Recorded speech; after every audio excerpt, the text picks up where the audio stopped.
एक उम्मीद सुनहरे ख्वाबों की जो आपने देख रखे हैं अपने बच्चों के लिए, सुनहरे कल की सूरत में। उस सुनहरे कल के लिए हम संवारते हैं आपके बच्चों का मुस्तकबिल। यूनिक ग्रुप ऑफ इंस्टीट्यूशन गुज़िश्ता 33 वर्षों से दिखा रहा है रास्तों को मंजिल, उम्मीद को रोशनी, इल्म से अमल की रवायत, बच्चों के रोशन मुस्तकबिल का जामिन।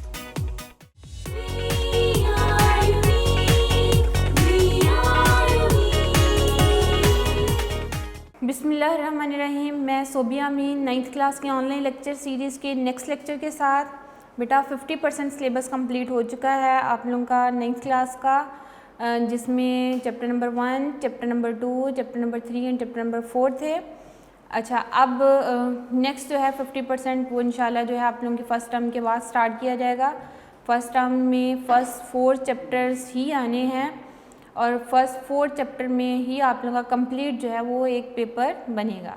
अच्छा, पेपर किस तरह बनता है, बोर्ड के एग्ज़ाम में आप लोगों को कितने शॉर्ट क्वेश्चंस आते हैं, कितने लॉन्ग क्वेश्चंस आते हैं, कितने एमसीक्यू आते हैं, इन चीज़ों को आज डिस्कस करते हैं।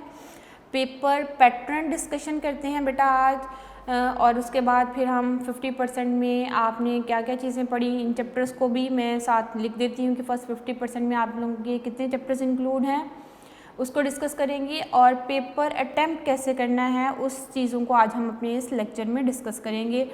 और पेपर प्रेजेंटेशन किस तरह आप अपनी बेटर कर सकते हो, एग्ज़ामिनर के हाथ से किस तरह फुल और 100% मार्क्स अटेन कर सकते हो, उसकी थोड़ी सी प्रैक्टिस होती है, थोड़ी सी माइंड मैपिंग होती है। आप उन चीज़ों को साथ साथ फॉलो करोगे तो आप लोगों के लिए ज़्यादा फ़ायदेमंद होगा और एग्ज़ामिनर के हाथ से आप इजीली 100% मार्क्स ले सकते हो। ठीक है, इन चीज़ों को आज डिस्कस करते हैं बेटा।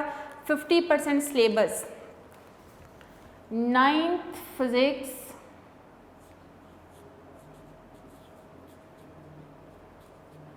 फिज़िक्स जो है सिलेबस डिस्कशन है बेटा।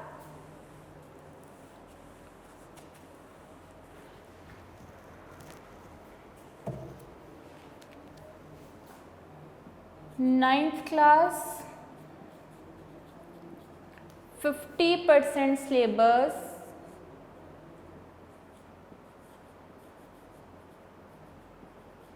इसमें कितने चैप्टर्स इंक्लूड हैं? चैप्टर 1,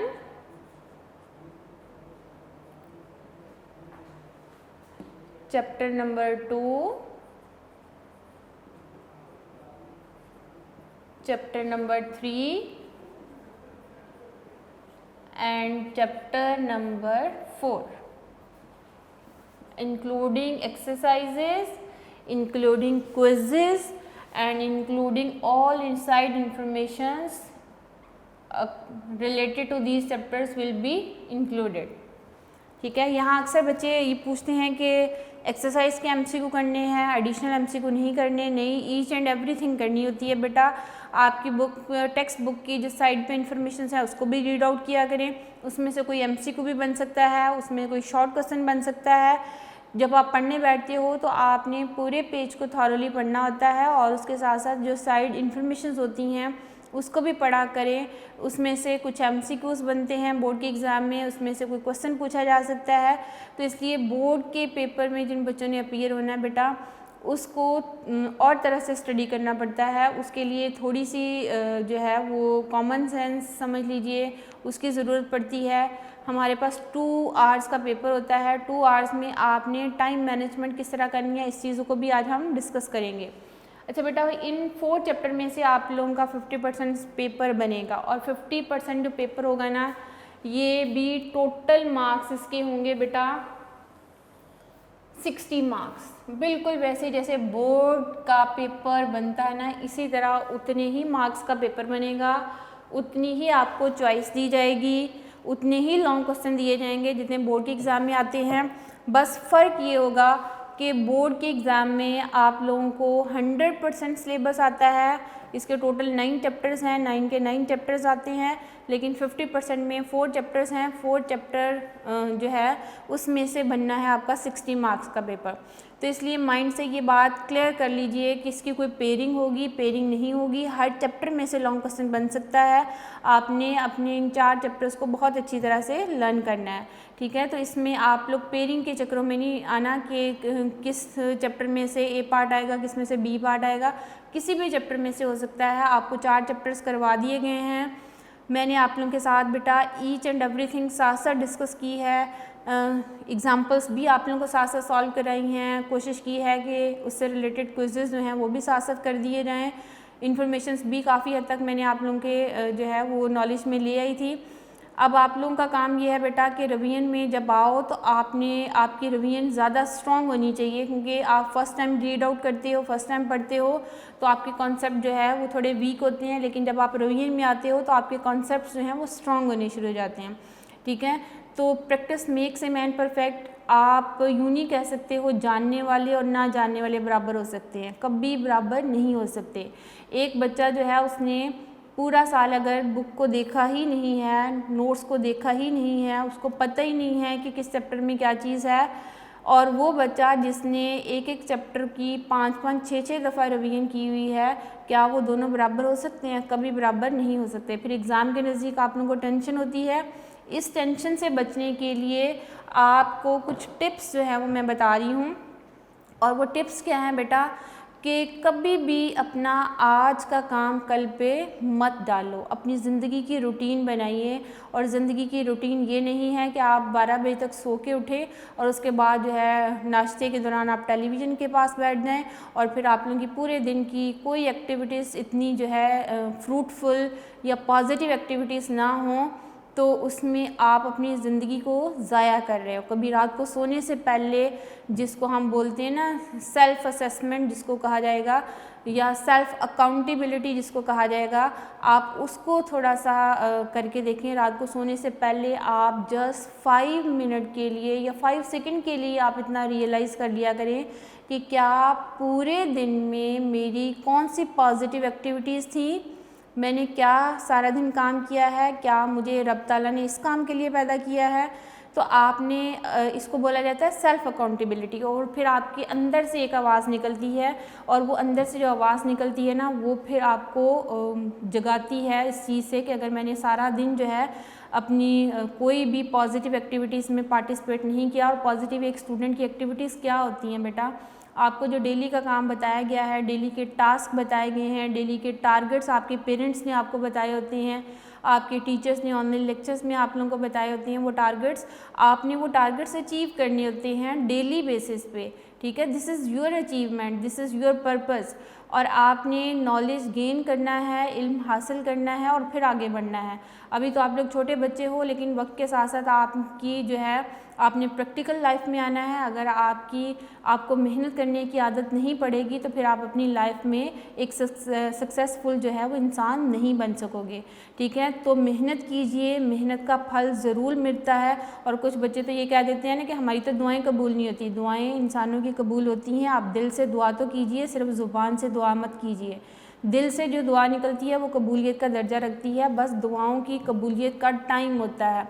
कुछ चीज़ें हमें जो है वो उसी टाइम फ्रेम में मिलती हैं जिस टाइम फ्रेम में रब ताला ने हमें वो चीज़ प्रोवाइड करनी होती है। और जो रब ताला के डिसीजंस होते हैं ना बेटा, वो डिसीजंस परफेक्ट डिसीजंस होते हैं। तो अपनी मेहनत पूरी कीजिए, अपनी एफर्ट पूरी कीजिए, और फिर रब ताला पे उसका जो है नतीजा समझ लीजिए कि उस पर छोड़ दीजिए, वो आपको बहुत ज़्यादा नवाजेगा। बस आपने अपनी लाइफ को एक पॉजिटिव वे से गुजारना है, अपनी लाइफ को एक पर्पसफुल तरीके से गुजारना है। और वो पर्पस आप लोगों का क्या है कि रब की इबादत करना है, अपने काम को ऑनेस्टी के साथ और इंतहाई जो है मेहनत के साथ उसको करना है, ताकि कभी भी ज़िंदगी में आप पीछे मुड़ के देखो तो आपको ये ना फील हो कि मैंने अपनी ज़िंदगी के 10 साल, 3 साल, 4 साल या 5 साल जो है वो फजूल एक्टिविटीज़ में मैंने जो है वो स्पेंड कर दिए हैं। फिर आपको सारी ज़िंदगी अफसोस रहेगा कि काश मैं वो वाले जो साल थे उनको जो पॉजिटिव वे से अच्छे तरीके से गुजारता, तो फिर आज मैं एक सक्सेसफुल जो है वो इंसान बन सकता।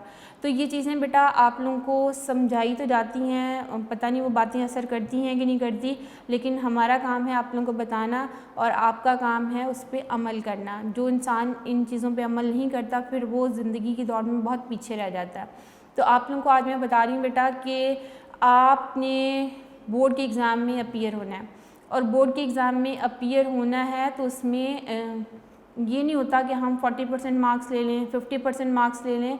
ये चीज़ें काउंट नहीं करती कि आप जो है बेटा इतने बैड मार्क्स के साथ आप कहाँ जाओगे। आप तो इतना कंपटीशन है कि आपने गुड मार्क्स के साथ साथ बेटा अपने कॉन्सेप्ट जो है वो इतने स्ट्रॉन्ग करने हैं कि आप जिस फील्ड में भी जाओ तो आपने अपनी ज़िंदगी में जितना कुछ पढ़ा होता है आप उसको इम्प्लीमेंट भी कर सको, ठीक है। तो इन चीज़ों को आपने साथ साथ लेके चलना होता है। तो आप इन चीज़ों को आज सीखोगे अपने इस लेक्चर में। 50% सिलेबस में 4 चैप्टर्स हैं। 4 चैप्टर में आपका 60 मार्क्स का पेपर बनना है बेटा। टोटल मार्क्स आपके कितने हैं, ये मैं पेपर पैटर्न आप लोगों को डिस्कस कर रही हूँ।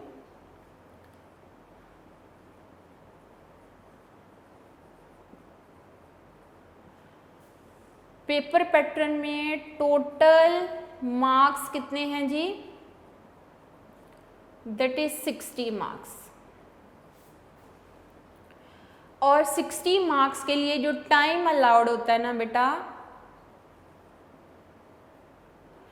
टाइम अलाउ होता है बेटा आपको 2 आवर्स। साइंस सब्जेक्ट्स में chemistry, physics, biology and computer, in subjects के लिए आपको जो है वो टाइम कितना रिक्वायर्ड होगा, 2 आवर्स रिक्वायर्ड होंगे। और 2 आवर्स में बेटा आपको जो MCQs आने हैं, जो क्वेश्चन नंबर 1 होगा ना वो है MCQs टोटल जो है 12 आने हैं। इसके मार्क्स हर MCQ के जो है वो मार्क्स बेटा 1 मार्क्स का होगा। तो टोटल 12 MCQ हैं। हर MCQ के कितने मार्क्स होंगे, 1 मार्क्स, तो कितना हो जाएगा 12। ये इसके मार्क्स हैं। ये क्वेश्चन नंबर 1 है। और इसमें आपको एक बबल शीट दी जाती है। बबल्स को आपने फिलअप करना होता है ऑप्शंस को देखिए। अगर A ऑप्शन है सही करेक्ट, या C ऑप्शन है सही करेक्ट, या किसी क्वेश्चन की D ऑप्शन है सही करेक्ट, तो आपने उसी सीक्वेंस के साथ आपको जो बबल शीट दी जाएगी आपने उन बबल्स को फिलअप करना होता है। किसी दिन आप लोगों को वो बबल शीट भी जो है वो दिखा दी जाएगी एग्ज़ाम से पहले, और इसको किस तरह फिलअप करना होता है ये टीचर्स भी इंस्ट्रक्शन आप लोगों को एग्ज़ाम से पहले दे दी जाती हैं, ठीक है। तो ये फर्स्ट क्वेश्चन जो है बेटा MCQ का होगा। MCQ टोटल कितने होने, 12, और हर जो है MCQ के कितने मार्क्स हैं, 1 मार्क्स होगा। तो टोटल मार्क्स भी कितने हो जाएंगे, 12। तो जो क्वेश्चन नंबर 2 है ना बेटा, ये होते हैं short questions. Attempt any 5 short questions out of 8। Attempt any 5 short questions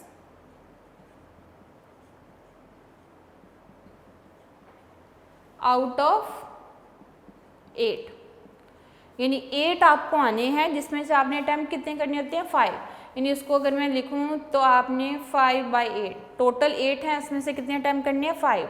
तो इसके मार्क्स कितने हैं बेटा हर क्वेश्चन के, हर शॉर्ट क्वेश्चन के बेटा 2 मार्क्स हैं। 5 क्वेश्चन है आपने जो अटैम्प्ट करने हैं, हर क्वेश्चन के 2 मार्क्स हैं। तो टोटल मार्क्स इसके कितने हो जाएंगे, 10 हो जाएंगे। यानी क्वेश्चन नंबर 2 में आपने 5 अटैम्प्ट करने हैं। जो आपको सही तरीके से आते हैं वो आप अटैम्प्ट कीजिए। 8 आएंगे, उसमें से आपने कितने अटैम्प्ट करने हैं, 5 अटैम्प्ट करने हैं। हर शॉर्ट क्वेश्चन के 2 मार्क्स होंगे, और 2 मार्क्स को आप 5 से मल्टीप्लाई करोगे तो इस क्वेश्चन के कितने मार्क्स हो जाएंगे, टोटल 10, ठीक है। अगर किसी बच्चे को 5 से ज़्यादा आते हैं तो वो भी आप अकॉर्डिंग टू टाइम देख लीजिएगा। अगर टाइम आपके पास है तो आप एक्स्ट्रा भी कर सकते हैं, ताकि पीछे से अगर कोई मिस्टेक हो गई है तो वो आप लोगों की कवर अप हो जाए, ठीक है। क्वेश्चन नंबर 3 भी शॉर्ट क्वेश्चन है बेटा, इसमें भी आपने अटैम्प्ट करने होते हैं। अटैम्प्ट एनी 5 क्वेश्चन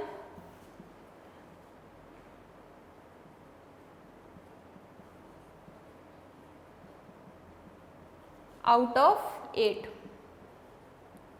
यानी ये भी 5 अटैम्प्ट करने हैं, कितने में से, 8 में से। और इसके भी मार्क्स कितने हैं, मार्क्स बेटा 5 क्वेश्चन है, हर क्वेश्चन के 2 मार्क्स हैं, तो टोटल 10 होंगे, ठीक है। इस क्वेश्चन नंबर 3 के भी टोटल मार्क्स कितने होंगे, 10। 5 अटैम्प्ट करने हैं इसमें से शॉर्ट, तो हर क्वेश्चन के 2 मार्क्स होते हैं, 5 मल्टीप्लाई बाय 2 कितने हो जाएंगे 10। तो जो क्वेश्चन नंबर 4 है ना बेटा, ये भी शॉर्ट क्वेश्चन से रिलेटेड है, इसमें भी आपने 5 क्वेश्चंस करने होते हैं। Attempt any 5 short questions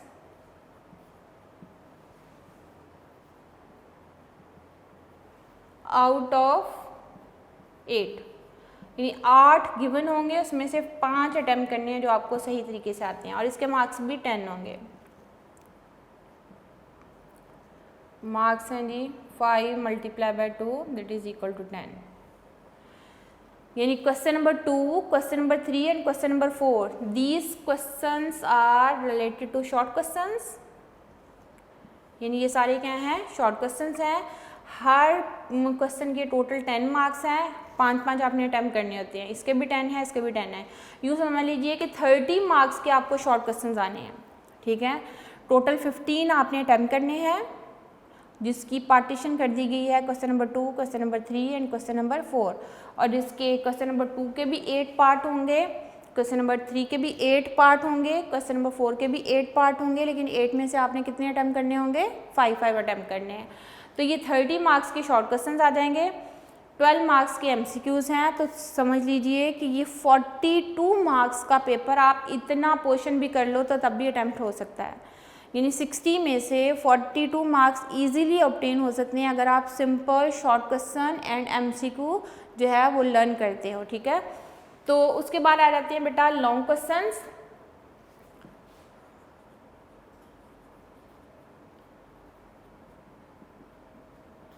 long question जो है बेटा 2 अटेम्प्ट करने होते हैं आउट ऑफ 3।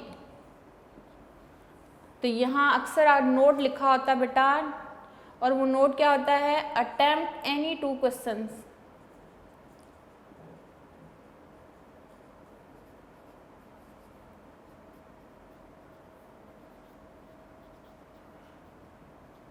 तीन लॉन्ग क्वेश्चन होंगे जिसमें से आपने कितने अटेम्प्ट करने हैं बेटा, 2 अटेम्प्ट करने हैं, ठीक है। और हर क्वेश्चन का A एंड B पार्ट होगा।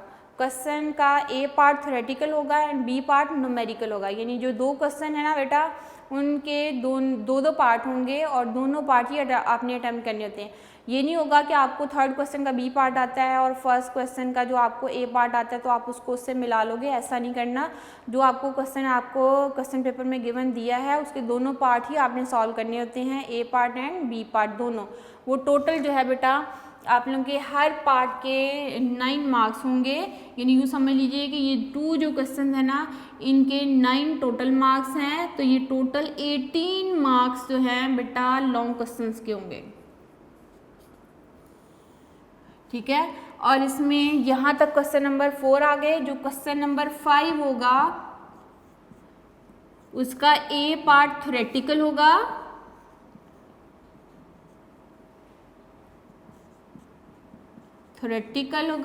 यानी थ्योरी होगी, आप इसको सिंपली थ्योरी लिख लीजिए। और B पार्ट जो है न्यूमेरिकल होगा। जो थ्योरी वाला पार्ट होता है ना बेटा, इसके 4 मार्क्स होते हैं, और जो न्यूमेरिकल का पार्ट होता है उसके 5 मार्क्स होते हैं। जितने लॉन्ग क्वेश्चंस होंगे ना बेटा, इसमें थ्योरेटिकल जो पार्ट होगा ना वो 4 का होगा, और जो न्यूमेरिकल पार्ट होगा वो 5 मार्क्स का होता है। अच्छा, आप कुछ बच्चों को ये प्रॉब्लम होता है कि थ्योरेटिकल क्या होता है। जो थ्योरेटिकल है, फॉर एग्जांपल आप लोगों को चैप्टर नंबर 1 में से कोई भी एग्जामिनर अगर लॉन्ग क्वेश्चन देता है ना, तो वो लॉन्ग क्वेश्चन हो सकता है आपको दिया जाए what is the significant figures, right the rules to find the significant figure, ठीक है। ये 4 मार्क्स का थ्योरेटिकल पार्ट है। इसमें आपने डेफिनेशन लिखनी होगी, उसके बाद उसके रूल्स विद एग्जांपल लिखोगे तो आप लोगों का 4 मार्क्स का क्वेश्चन बनता है। जो न्यूमेरिकल है बेटा, वो एक्सरसाइज का न्यूमेरिकल हो सकता है या कोई एग्जांपल भी हो सकती है। एग्जांपल भी बहुत इंपॉर्टेंट होती हैं बोर्ड के एग्जाम में। कभी कभी तो सिर्फ एग्जांपल ही दे दी जाती हैं, और समटाइम एक न्यूमेरिकल आता है 2 एग्जांपल आ जाती हैं, समटाइम 2 न्यूमेरिकल आ जाती हैं 1 एग्जांपल पूछ ली जाती है। तो इसलिए आपने एग्जांपल्स को स्किप नहीं करना, इन चीज़ों को साथ साथ लेके चलना। क्वेश्चन नंबर 5 का A एंड B पार्ट होगा बेटा, ये दोनों पार्ट ही आपने अटैम्प्ट करने होते हैं। ये नहीं कि एक कर लिया एक छोड़ दिया, ऐसा नहीं होगा। अगर एक अटैम्प्ट किया है तो उसके 4 मार्क्स ही मिलेंगे, ये वाला नहीं किया तो इसके 5 मार्क्स नहीं मिलेंगे, ठीक है। जो क्वेश्चन नंबर 6 होगा ना बेटा, जो 6 क्वेश्चन नंबर है उसके भी 2 पार्ट होंगे, ए पार्ट थ्योरी होगा, ये 4 मार्क्स का होगा, और जो बी पार्ट होगा बेटा न्यूमेरिकल होगा, और जो न्यूमेरिकल होगा वो 5 मार्क्स का होगा। ठीक हो गया। और इसके बाद जो क्वेश्चन नंबर 7 होगा, इसके भी 2 पार्ट होंगे, ए पार्ट थ्योरेटिकल या थ्योरी, ये 4 मार्क्स का, और बी पार्ट न्यूमेरिकल 5 मार्क्स का।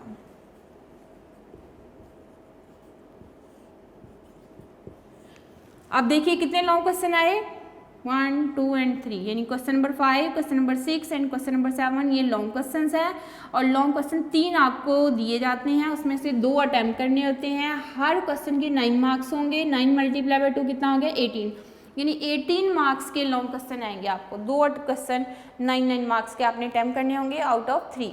ठीक है। अब अगर किसी बच्चे को 7 वाला आता है तो आप 7 वाला अटैम्प्ट कर लीजिए, लेकिन ए एंड बी दोनों पार्ट अटैम्प्ट करने हैं। अगर किसी बच्चे को 5 वाला क्वेश्चन आता है तो आप ए एंड बी पार्ट इसके दोनों ही सॉल्व करोगे। किसी को 6 वाला आता है तो ये करेंगे, किसी को ये और ये आते हैं ये सॉल्व कर लीजिए, किसी को ये 2 आते हैं तो ये सॉल्व कर लीजिए। 2 आपने लॉन्ग क्वेश्चन अटैम्प्ट करने होते हैं आउट ऑफ 3। ठीक है। ये था बेटा आप लोगों का पेपर पैटर्न, जिस पे आप लोगों का फर्स्ट टर्म एग्ज़ाम भी जो है वो होगा, इसी पैटर्न पे सेकंड टर्म एग्ज़ाम होगा, और इसी पे फिर प्री बोर्ड और बोर्ड के एग्ज़ाम होंगे।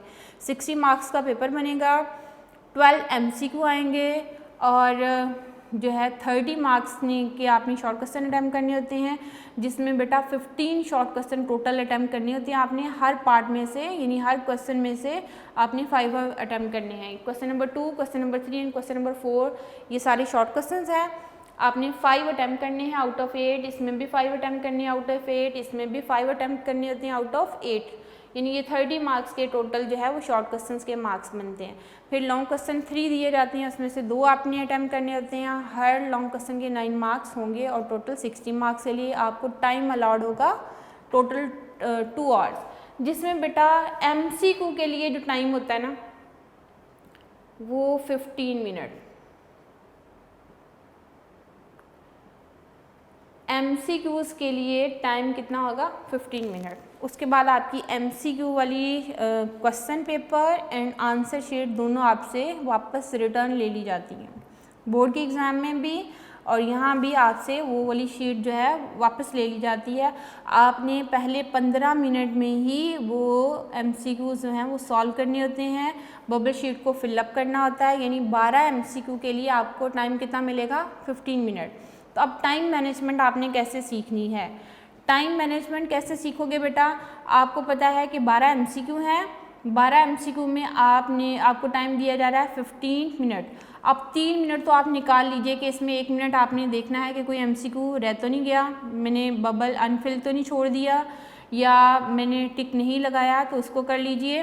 और उसके बाद बेटा आपने जो है 3 मिनट अपनी जो बबल शीट होती है उसको रेडी करना होता है, जिसमें रोल नंबर लिखना है, नेम लिखना है, सिग्नेचर करने हैं, पेपर कोड लिखना होता है।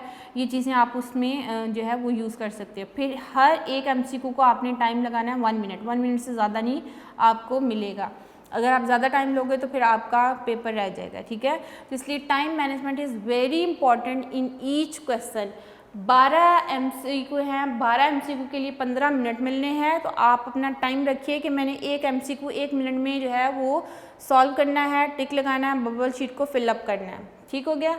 उसके बाद बेटा ये आंसर शीट आपसे वापस ले ली जाती है, फिर आपको दूसरी answer sheet and question paper दिया जाएगा जो सब्जेक्टिव होगा, जिसमें ये सारे क्वेश्चन होंगे, लॉन्ग क्वेश्चन होंगे, जिसमें आपको टोटल टाइम बाकी बचा 1 आवर एंड 45 मिनट मिलेंगे।